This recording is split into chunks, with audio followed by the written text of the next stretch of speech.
नमस्कार, मैं आरबी सिंह यादव और आप देख रहे हैं मेरा YouTube channel RB Singh Yadav editor. आज हम आपसे मिडिल ईस्ट पर बात करेंगे। मिडिल ईस्ट में आपको मालूम है कि इजराइल के चारों तरफ बसे देश ईरान, इराक और अरब कंट्रीज़ जितने भी हैं, यहाँ तक अब हम आपको इटली की भी खबर इसी में शामिल करके देंगे।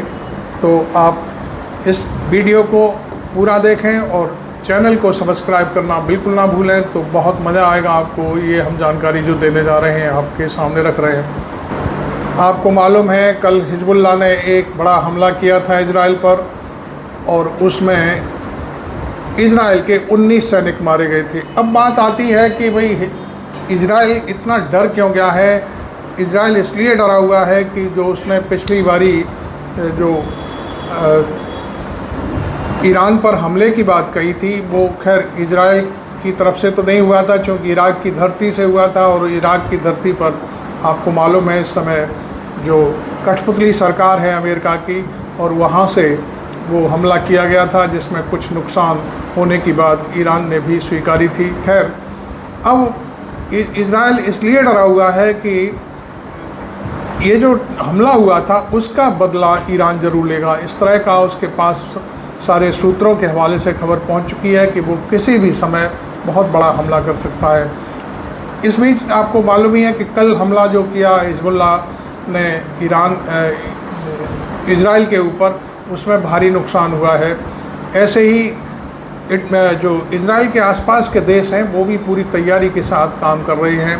खैर, मैं आपको यह बता दूं कि ये सारी चीज़ें होने के बाद इजराइल इतना डर गया है कि उसने अमेरिका से एक बार फिर मदद मांगी और कहा है कि यदि ऐसा हो गया तो हमारे देश की बर्बादी तय है, इसलिए हमारी मदद के लिए आप बिल्कुल आगे आएँ।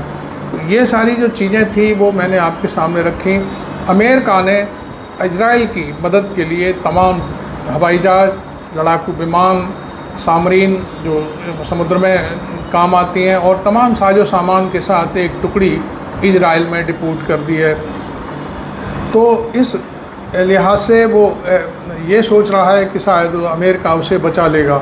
इस तरह की खबरें सामने आ रही हैं। आपको मालूम है कि अमेरिका जब युद्ध की तैयारी या इजराइल की मदद के लिए तैयार हुआ है, तो B-2 बॉम्बर्स जो उसके होते हैं उनको और सामरीन लेकर के भूमध्य सागर में आ डटा है।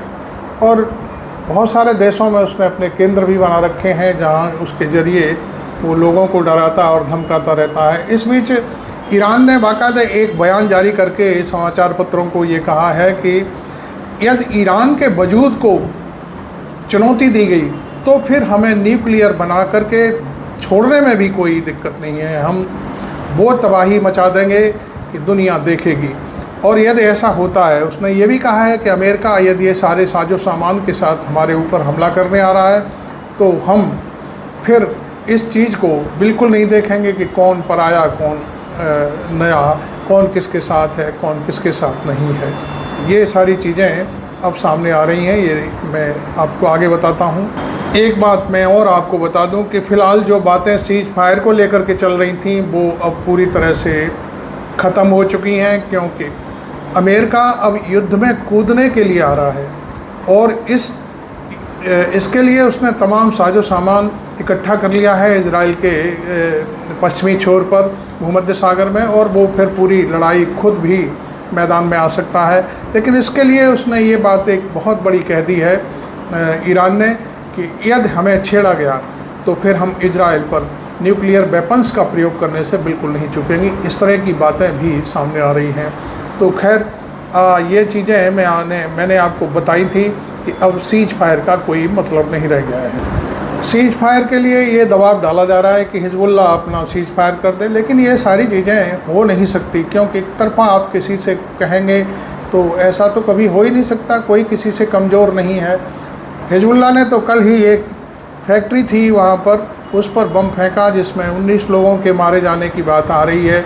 हालांकि कुछ लोग कह रहे हैं 7 मरे हैं, कोई 8 कह रहा है, कोई 10 कह रहा है, कोई कुछ कह रहा है, लेकिन अंत में ये बात निकल कर के आई है कि वहाँ पर 19 लोग मारे गए हैं उस फैक्ट्री के आसपास जो बम गिरा था उसमें। तो ये कम से कम हिजबुल्लाह तो अपना किसी भी सूरत में झुकने के लिए तैयार नहीं है। हिजबुल्लाह लगातार 2 हमले कर चुका है। परसों किया उसने, तो उसने कहा कि हमने इंटेलिजेंस बेस पर हमला किया है। अब ये उसकी बात है, उसने भाई चूँकि उसके अपने कैमरे भी होते हैं, अपने वीडियो बनते हैं, सारी चीज़ें होती हैं।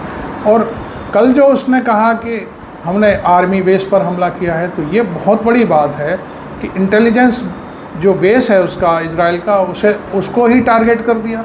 अब सेना को टारगेट कर दिया, बाकी कुछ बस्तियों को भी टारगेट किया जा रहा है। तो हिजबुल्लाह रुकने वाला नहीं है। हिजबुल्लाह के नए चीफ कासिम अली साहब हैं, आपको मालूम है। वो 1953 का जन्म है उनका। वो स्टूडेंट लाइफ से हिजबुल्लाह से जुड़े हुए हैं। उस समय की स्टूडेंट विंग थी उससे। उसके बाद फिर वो धीरे धीरे करके उनका उसमें ओहदा बढ़ता गया, और अभी जो पिछले जो चीफ मारे गए थे उसके बाद से अब उनको नई कमान सौंपी गई है।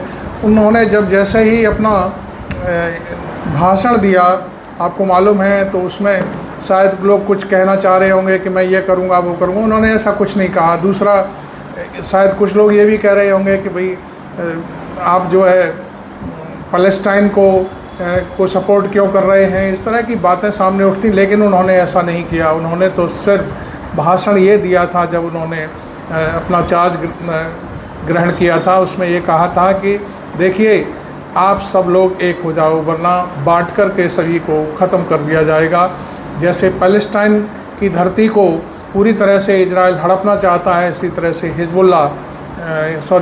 लेबनान की धरती पर भी उसकी निगाह है। लेकिन हिजबुल्लाह के ज़रिए ऐसा काम वो करने से कतर को भी वो अपने में समेटना चाहता है, इराक में भी घुसना चाहता है। उसका बस चले तो वो पूरे मिडिल ईस्ट को ही ख़त्म अपने कब्जे में करने की कोशिश कर रहा है। लेकिन हम ऐसा कतई नहीं होने देंगे, और इसमें पूरा सपोर्ट ईरान का उनके साथ है।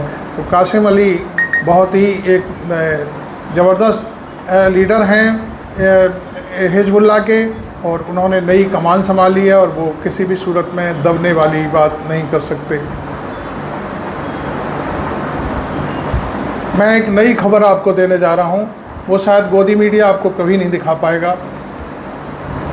नेतन्याहू के एक बहुत करीबी व्यक्ति को वहाँ की इंटेलिजेंस ने गिरफ़्तार कर लिया है, इजराइल की जो इंटेलिजेंस है।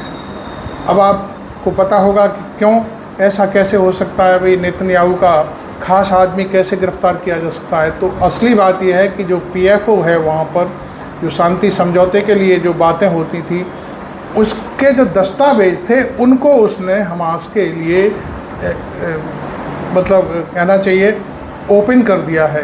उसने वो दस्तावेज चुराए और वो सारी चीज़ें लीक कर दी। और सब जो कुछ भी था उसमें यहाँ तक था कि अमेरिका भी चाहता है कि सीज़ फायर कर दिया जाए और बंधकों को छुड़ा लिया जाए, हमास की भी कुछ बातें मान ली जाए। ये सारे दस्तावेज लीक हो गए। तो इसकी वजह से वहाँ की इंटेलिजेंस बहुत परेशान हुई है और उस व्यक्ति को गिरफ़्तार कर लिया है। अंदर की बात जो सामने आई है वो है कि PFO से खुद ही ये कागज़ लीक हो रहे हैं। और उस लीकेज में है क्या, बड़ी बात सबसे मैं आपको बता दूं, वो ये है कि नेतन्याहू किसी भी सूरत में नहीं चाहता कि सीज फायर हो, क्योंकि सीज फायर होते ही निश्चित तौर पर नेतन्याहू फंस जाएगा और वो किसी भी सूरत में वहाँ की जनता उसे छोड़ेगी नहीं, क्योंकि उसके ऊपर तमाम भ्रष्टाचार, तमाम कोर्ट के जो मामले हैं वो चल रहे हैं। और वो ज़बरदस्ती युद्ध में पूरी जनता को फंसा देना चाहता है, पूरे इजराइल को फंसा देना चाहता है। चाहे इजराइल का कुछ भी हो, चाहे इजराइल ख़त्म हो जाए, चाहे बर्बाद हो जाए, लेकिन वो ये सारे दस्तावेज वहाँ से PFO से लीकेज हुए हैं और ये सारी चीज़ें पैलेस्टाइन तक पहुँची हैं और दूसरे देशों में पहुँची हैं, अखबारों में पहुँची हैं तमाम चीज़ें। तो ये सारी जो कहानियाँ हैं वो ये है कि नेतन्याहू का जो करीबी है वो इसलिए गिरफ़्तार किया गया है। नेतन्याहू की इस कहानी में अमेरिका भी शामिल होता है। जब ये चीज़ें सामने निकल कर के आ रही हैं, उससे ये लगता है कि एक तरफ तो दिखावा करने के लिए, अखबारों के लिए, पत्रकारों के लिए, आम जनता के लिए ये कहा जा रहा है कि सीज फायर हो, सीज फायर हो। दूसरी तरफ आप मदद के लिए जो बॉम्बर हैं वो भेज रहे हैं, समुद्री नए सामरीन भेज रहे हैं, अपनी टुकड़ी भेज रहे हैं, अपनी सेना का एक बहुत बड़ा जो हिस्सा है वो यहाँ इजराइल में भेज रहे हैं। तो फिर आपको सीज फायर की कहाँ नीयत आपकी है ही नहीं कि सीज फायर हो। तो उसमें अमेरिका और नेतन्याहू दोनों आपस में मिले हुए हैं, क्योंकि वो चुनाव में आपको मालूम है कि बहुत सारी फंडिंग करता है नेतन्याहू अमेरिका के लिए। तो उसके जितने भी अब तक के राष्ट्रपति हुए हैं वो सारे सामने आ गए हैं, सारी चीज़ें खुल करके आ गई हैं कि भाई ये लोग नेतन्याहू से पूरा अमेरिका का जो प्रेसिडेंशियल इलाका है वो पूरा चंदा लेता है और चुनाव लड़ता है अपनी अपनी पार्टियों के लिए। आपको मालूम है कि कुछ देश बहुत घमंडी हैं, वो अपनी बात को मनवाने के लिए तरह तरह के सिगूपे छोड़ते हैं। आपको मैं बता दूं कि कल का जो दिन था वो अल्जीरिया की आज़ादी का दिन था, आज़ादी मिली थी उसे, और उस दौर में चूँकि वो फ्रांस के कब्ज़े में था, जैसे इंग्लैंड के कब्ज़े में हमारा भारत देश था, उसी टाइप से फ्रांस के कब्ज़े में अल्जीरिया था। अल्जीरिया को मुक्ति मिली, और उस समय जब अल्जीरिया के लड़ाके जैसे हमारे भारत के स्वतंत्रता संग्राम सेनानी लड़ते थे, ऐसे ही अल्जीरिया में भी अपने देश की आज़ादी के लिए वहाँ के लोग लड़ रहे थे। तो उसको फ्रांस के लोग ये बार बार ये कहते थे कि ये सारे के सारे आतंकवादी हैं।